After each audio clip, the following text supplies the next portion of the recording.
esta mañana saludo con mucho gusto a Marcelo Yugale. Marcelo, que es un gran economista, fue en su momento director del Banco Mundial por muchos años, y hemos buscado a Marcelo porque estamos frente a este enigma ahora judicial de qué va a pasar con los aranceles de Donald Trump una vez que vimos pues esta sacudida, ¿no? Al final de cuentas un fuerte golpe al tema de pues uno de los pilares de su política económica que tiene que ver con los aranceles, y esto que resolvió un tribunal federal en contra de los aranceles, tanto recíprocos como aquellos que determinó por el asunto del fentanilo y del tema migratorio.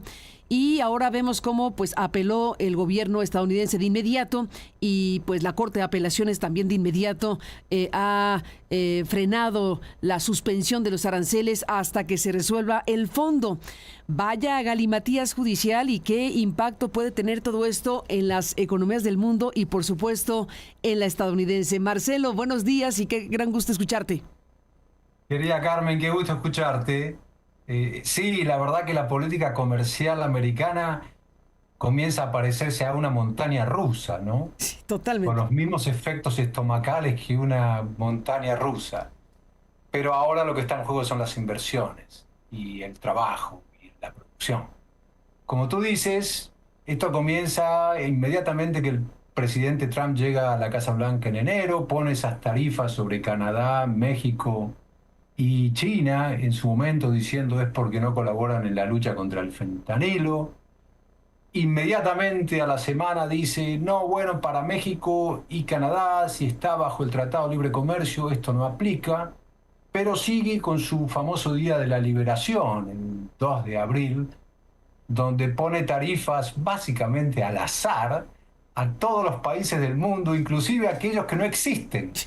¿Recuerdas el Heard Island, una isla remota que es territorio australiano, a 4.000 millas del continente australiano, donde no vive nadie?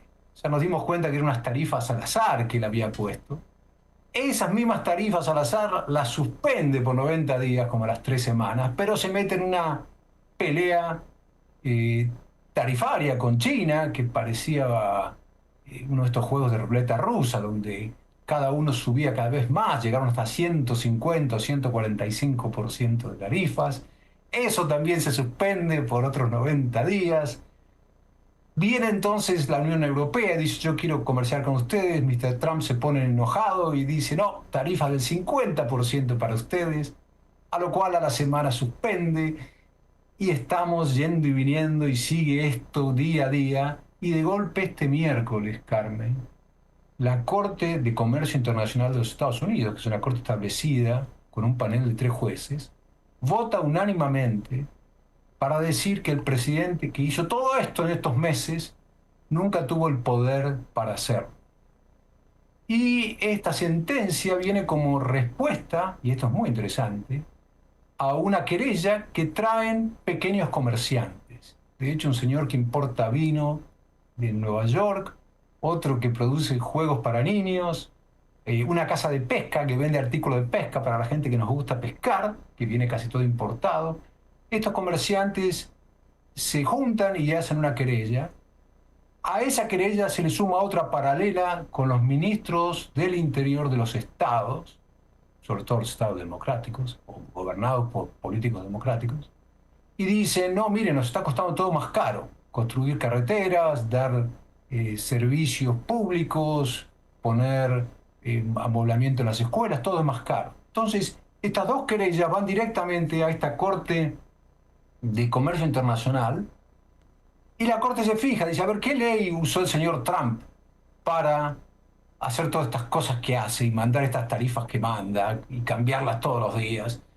Y el señor Trump usa una ley que es una ley pensada en 1977, que poco se usó, y que dice, esto sirve para emergencias económicas internacionales. El señor Trump había dicho, estamos en una gran emergencia porque tenemos un déficit comercial con la gran mayoría de los países, lo cual no es tan cierto, ¿no? Porque el déficit está en bienes, no en servicios, y las dos cosas cuentan como exportación, pero eso es lo que él dijo. Ahora, se olvidó de una parte de esa ley que dice la emergencia tiene que ser inusual y extraordinaria. Esas dos palabras son críticas. inusual y extraordinaria. Entonces, claro, los creyentes, sobre todo señores de pequeños comercios, dijeron, miren, estamos en déficit comercial hace más de 6 décadas. Esto no tiene nada de inusual ni de extraordinario.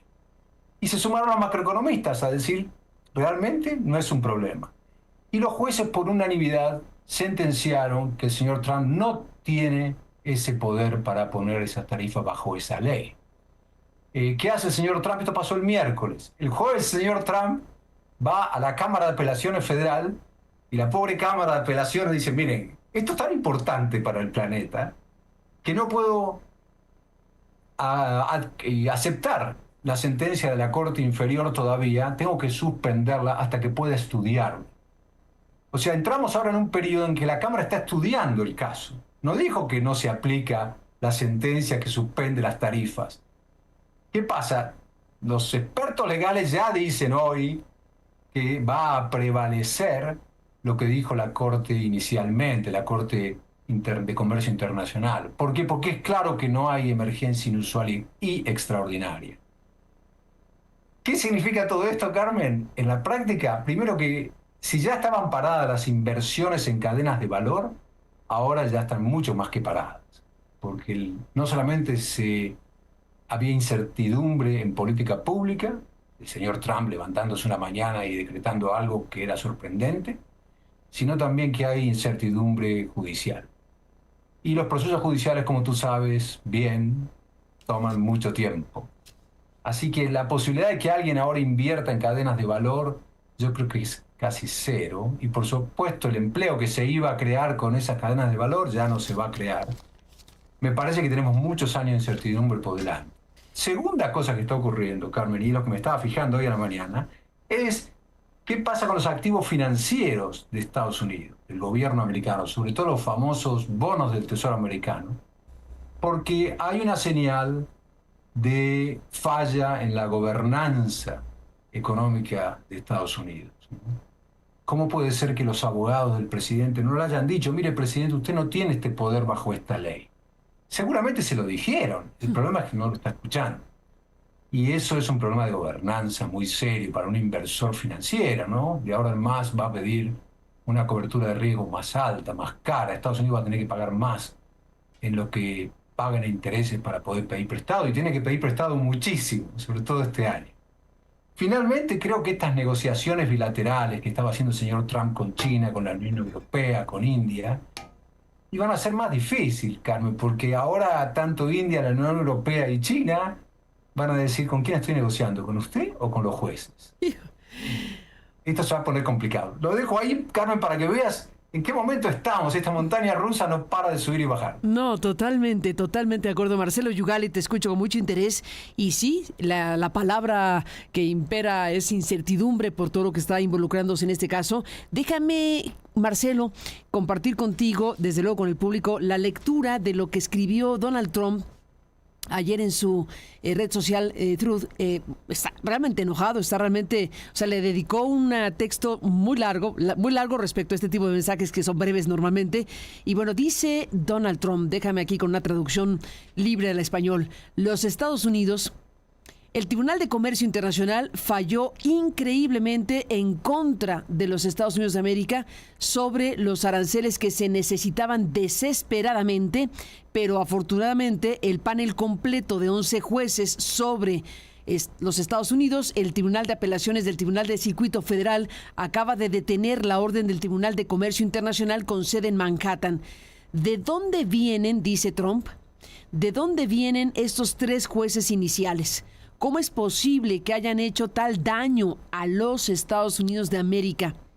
¿Es puramente un odio a Trump? Dice Trump. ¿Qué otra razón podría ser? Era nuevo en Washington y se sugirió que usara a la Sociedad Federalista como fuente de recomendación sobre los jueces. Lo hice abierta y libremente, pero luego me di cuenta de que estaban bajo el pulgar de un verdadero sleazebag llamado Leonard Leo. Una mala persona que a su manera probablemente odia, dice Trump, a los Estados Unidos y obviamente tiene sus propias ambiciones separadas. Se jacta abiertamente de cómo controla a los jueces e incluso a los jueces de la Corte Suprema de los Estados Unidos. Espero que no sea así, dice el presidente de los Estados Unidos. Espero que no sea así y no creo que lo sea. En cualquier caso, Leo dejó The Federal Society para hacer su propia cosa. Estoy muy decepcionado con The Federal Society por el mal consejo que me dieron sobre numerosas nominaciones judiciales. Esto es algo que no se puede olvidar. Dicho todo esto, estoy muy orgulloso de muchas de nuestras selecciones, pero muy decepcionado de otras. Siempre deben hacer lo correcto para el país. En ese caso es solo debido a mi exitoso uso de los aranceles que muchos billones de dólares ya han comenzado a verterse en Estados Unidos desde otros países, dinero que sin estos aranceles no podríamos obtener. Es la diferencia entre tener unos Estados Unidos de América ricos, prósperos y exitosos y todo lo contrario. El fallo de los Estados Unidos... Dice aquí, hablando del fallo de los Estados Unidos, el Tribunal de Comercio Internacional, lo pone entre signos de admiración, el Tribunal de Comercio Internacional está tan equivocado y tan político. Con suerte, la Corte Suprema revertirá esta horrible decisión que amenaza al país. Rápida y decisivamente, y lo pone en mayúsculas, rápida y decisivamente. No se debe permitir que los acosadores, entre comillas, de la habitación trasera, destruya nuestra nación. La horrible decisión declaró que tendría que obtener la aprobación del Congreso. Aquí hay un punto, Marcelo Yugale. Dice aquí, la horrible decisión declaró que tendría que obtener la aprobación del Congreso para estas tarifas. Aquí hay este ángulo fundamental. En otras palabras, dice Trump, cientos de políticos se sentirían alrededor de D.C. durante semanas e incluso meses tratando de llegar a una conclusión sobre qué cobrar a otros países que nos están tratando injustamente.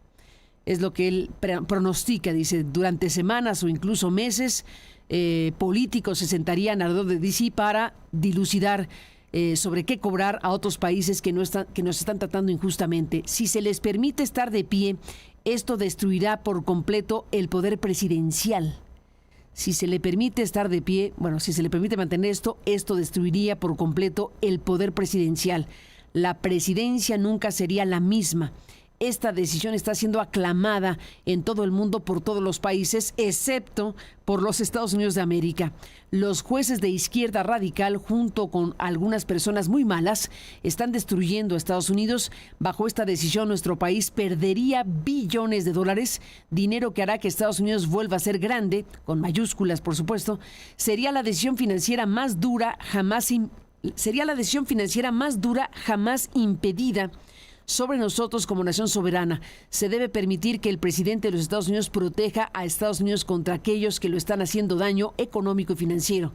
Gracias por la atención a este asunto, dice Donald Trump en este largo mensaje de ayer por la tarde. Marcelo Yugale, ¿qué te dice todo esto? Pues la palabra Congreso aparece, ¿no? Mira, en estas comunicaciones he aprendido que hay que fijarse en los adverbios y en los adjetivos, ¿no? Y ahí vas a encontrar exageraciones, cosas que no son exactamente ciertas, falsedades, ¿no? A veces aciertos parciales, bajo ciertas circunstancias, adjetivos y adverbios. Mira, por ejemplo, dice que Estados Unidos se está enriqueciendo con las tarifas. Lo que está pasando es que le está poniendo impuestos a la gente y la gente se los da al gobierno. El país en su conjunto no se enriqueció, es solamente una transferencia de la gente que paga más por sus consumos al gobierno. Es como un impuesto a las ventas realmente, ¿no? Uno patalea, el presidente patalea e insulta a Walmart, e insulta a Best Buy, a todas estas cadenas de comercio, pero realmente tienen que subir sus precios y los están subiendo. Entonces, es un impuesto a las ventas. ¿Quién se está haciendo rico? No el país. El gobierno está teniendo más ingresos. Tú me dirás, eso hace falta realmente, porque tiene un déficit enorme. Pero en paralelo, se está pasando una ley presupuestal para el año que viene que aumenta el déficit en casi 3 trillones de dólares. Entonces, ahí que el país se está enriqueciendo no es correcto. Después dicen cuando están tratados injustamente. el país está tratado injustamente por otros países, ¿no? Y él asocia eso con el déficit comercial, ¿no? Es como yo decir que mi supermercado, donde yo voy a comprar todas las semanas la comida, me trata injustamente porque yo tengo un déficit con ellos, ¿no? Yo les compro más a ellos que lo que ellos me compran a mí. De hecho, ellos no me compran nada, el supermercado no le interesa mi consultoría económica. Pero yo sí quiero comprarles las cosas de almacén, ¿no? Me parecen buenas, baratas, voy, la compro y acumulo un déficit. Pero está bien, porque yo no les proveo a ellos nada que a ellos les interese comprar. Se lo proveo a otro, con lo cual pago al supermercado. La justicia en el sistema comercial realmente no existe, ¿no? Tú me podrás decir, mira, hay equidad en esto, en el sentido de que, mira, yo hago que mis empresas no tengan subsidios y tú las subsidies a todas. O tú pones barreras no comerciales que no son reales. Pero eso perjudica a tus consumidores. No solamente me perjudica a mí que no te puedo vender, sino a tus consumidores principalmente. El concepto estático de que hay injusticias con Estados Unidos realmente no funciona. Entonces la palabra injustamente está de más. Y lo tercero, creo que me llama la atención, más allá de adverbios y adjetivos, es que un presidente pueda redactar este enorme memo con tantos conceptos, ¿no? Cuando él pone ahí el Federalist Society, la sociedad federalista, ¿quiénes son estos? Son gente que realmente son muy conservadores, una sociedad de abogados muy conservadores, que le acercó nombres al presidente en su primera presidencia para candidatos a jueces. Dos de esos jueces están en el grupo de 3 de esta Corte de Comercio Internacional que falló en contra del presidente Trump. Cuando él dice que está muy decepcionado, énfasis en muy, es porque esta Corte falló en contra de su propuesta, que era el tener el poder de las tarifas. También menciona al Congreso, como tú dices.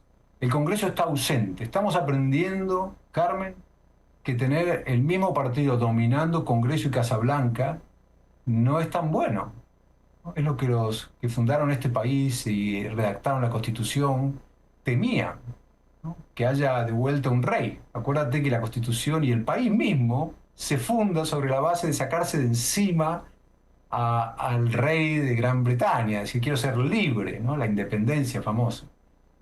Tener al mismo partido controlando las 2 cámaras del Congreso y la Casa Blanca te deja solamente con el sistema judicial como contrabalance, y eso es poco.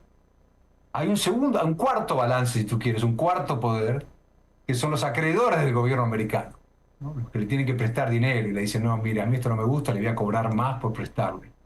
Pero eso viene ya cuando es muy tarde, ¿no? Cuando ya la política se implementó y no funcionó, entonces el mercado realmente se distorsiona y empiezan a subir los precios del riesgo americano. Es un memo, la verdad, que para compartir con estudiantes de política pública, ¿no? Para decir, a ver, ¿usted qué piensa de esto? ¿Cómo fue el contexto en el que se hizo? ¿Usted cuántas reuniones cree que hubo para discutir el contenido del memo? ¿Cuánta gente vio este memo antes que se publique? Interesante, ¿no? Y la respuesta es una persona, ¿no? Las decisiones. El líder a veces puede ser centrífugo, desplaza a los consejeros, los saca hacia afuera, ¿no? Sobre todo los buenos. Y hay otros líderes que son centrípetos. Kennedy era muy centrípeto, porque antes de tomar ninguna decisión traía a todos los asesores, le gustaba que los asesores pongan ideas contrarias. Es más, a veces los separaba, los invitaba a la residencia de Camp David y les decía, ustedes van para esta habitación y ustedes van para aquella, y después se juntan y me dicen qué opinan. Esos son los centrípetos. Creo que aquí es completamente centrífugo. Este memo no pasó por ningún comité de decisión, ¿no? No parece. Es un memo que escribió él desde su propio sentimiento y racionalidad, que al final de cuentas, bueno, está diciendo que es algo que atenta a Estados Unidos, no al gobierno, sino a Estados Unidos. En ese discurso está Donald Trump y la pregunta queda abierta: ¿cuánto tiempo se tomará? No hay fecha determinada, por supuesto, el Tribunal de Apelaciones para resolver esto, y si en algún punto tendría o no Donald Trump que recurrir al Congreso, a pesar de que ya explicó lo que vendría si va al Congreso, ¿no? Que había muchos políticos discutiendo algo que tiene que ver con una decisión que él ya tomó, en pocas palabras. Pero al final, esa es una posibilidad real, que si el Tribunal de Apelaciones no le da la razón a Trump y se ratifica lo que decidió el Tribunal Internacional de Comercio, pues la siguiente etapa tendría que ser que los aranceles pudieran ser resueltos en el Congreso estadounidense. Yo creo que tienes razón, ahí deberían ser resueltos, porque es un impuesto. Y cuando hay un impuesto, Pues sí. la gente quiere saber, ¿no? Por eso existe el Congreso, ¿no? Hay un tema interesante ahí también. La Cámara de Apelación, es muy probable, sería sorprendente que no apoye la decisión de los primeros jueces, ¿no? Que dijeron, la Corte esta de Comercio Internacional, que dijeron las tarifas no proceden porque no tiene el poder el presidente. El presidente va a mandar esto después a la Corte Suprema, que se va a tomar un par de semanas más para decir si interviene, ni siquiera para decir cuál es la sustancia.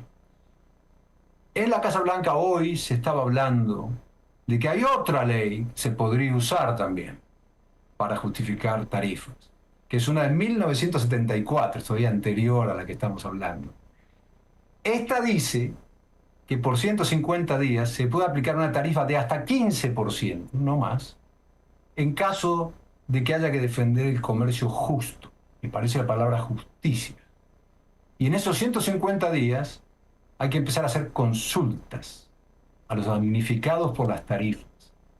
O sea, el presidente podría meter su tarifa de hasta 15% y empezar un proceso al final del cual seguramente no puedan proceder las tarifas del 15%. Le pondría más arena al sistema. Al final de todo esto debiera estar el Congreso. Lo que pasa con el Congreso es que muchos congresistas, sus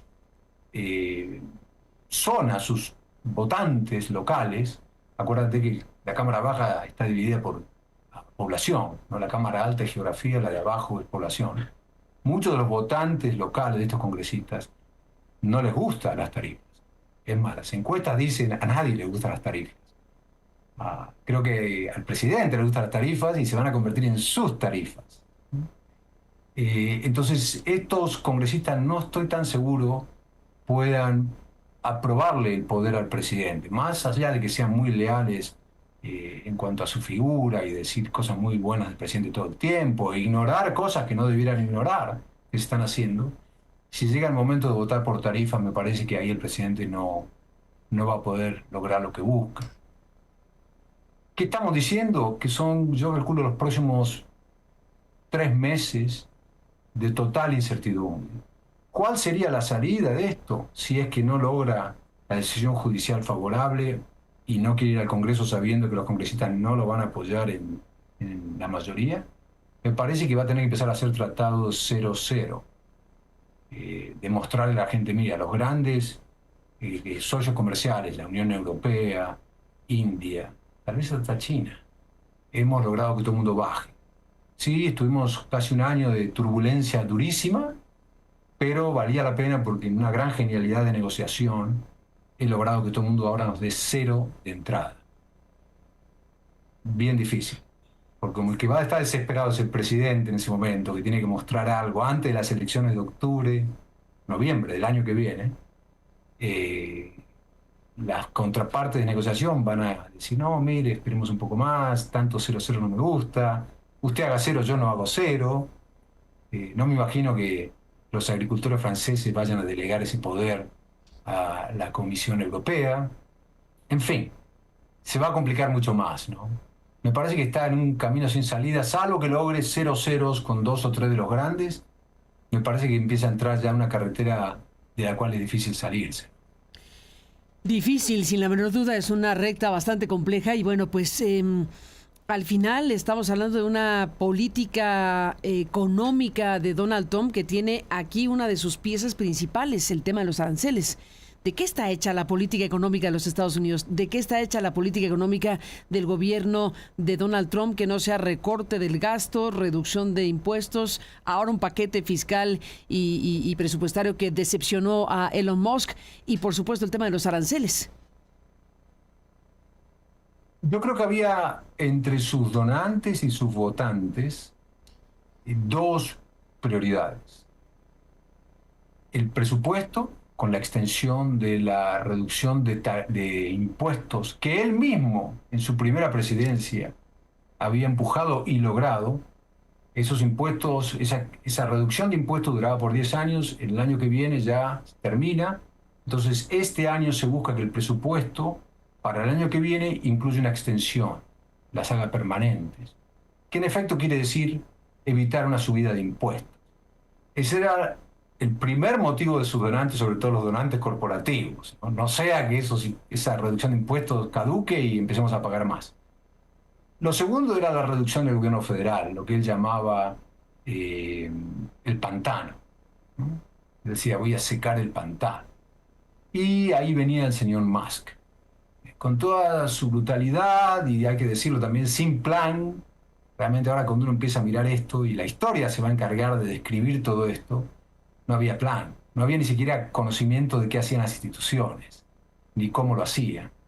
Y por supuesto fueron por las instituciones que menos apoyo político tienen, porque nadie las conoce, como puede ser USAID, que es la Agencia de Desarrollo Internacional.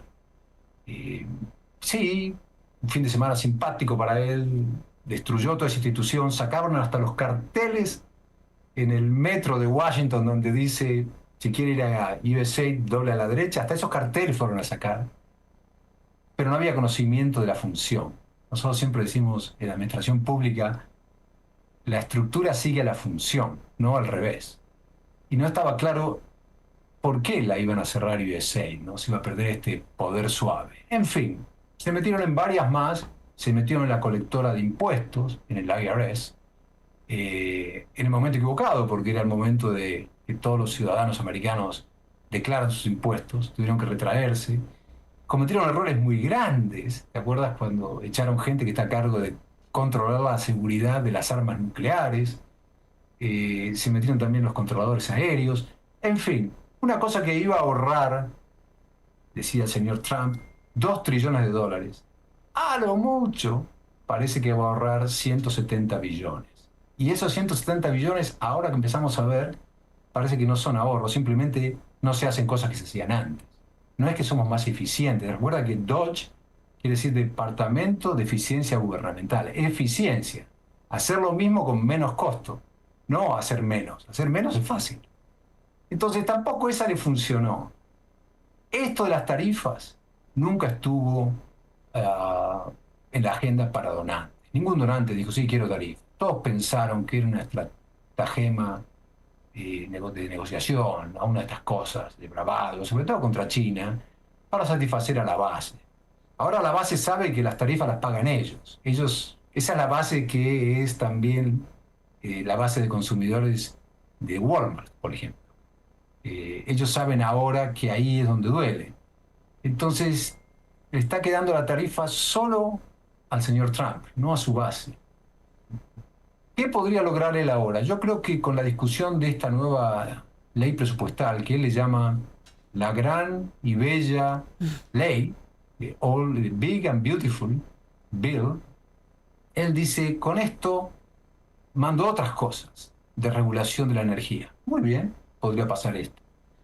No creo que pueda proceder como está sin reducir más el déficit. Ahora, reducir el déficit hoy en Estados Unidos quiere decir cortar el programa de salud.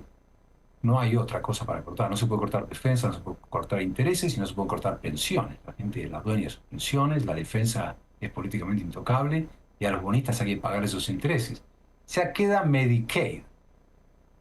¿Cuánto más puede cortar? ¿No? Este es el sistema de apoyo para gastos de salud para los más pobres, que son la base del señor Trump. Tal vez por el lado de los ingresos habrá que hacer algo, ¿no? En algún momento el señor Trump mismo dijo, bueno, habrá que poner más impuestos a los ricos. Habló de redistribución, imagínate, ¿no? Inmediatamente le llegaron todos sus donantes a decir, ¿está seguro? ¿Quiere decir eso?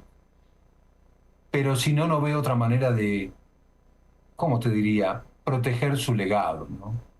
Como puso todas sus fichas en el primer año, y puede que no tenga el Congreso, dominio del Congreso del tercer año en adelante, lo que pasa en los próximos 12 meses va a definir su legado. Y ahora no parece tener una salida positiva. Ni más ni menos, pues no parece tener una salida positiva. Definitivamente tiene complicado el panorama, indudablemente, el gobierno de Donald Trump. Pues Marcelo Yugale, seguiremos en esta montaña rusa si tú nos lo permites, y por lo pronto, gracias por estar aquí en este paseo matutino. Gracias, Carmen, un gusto verte a ti también. Igualmente, un fuerte abrazo, Marcelo. Buen fin de semana para ti.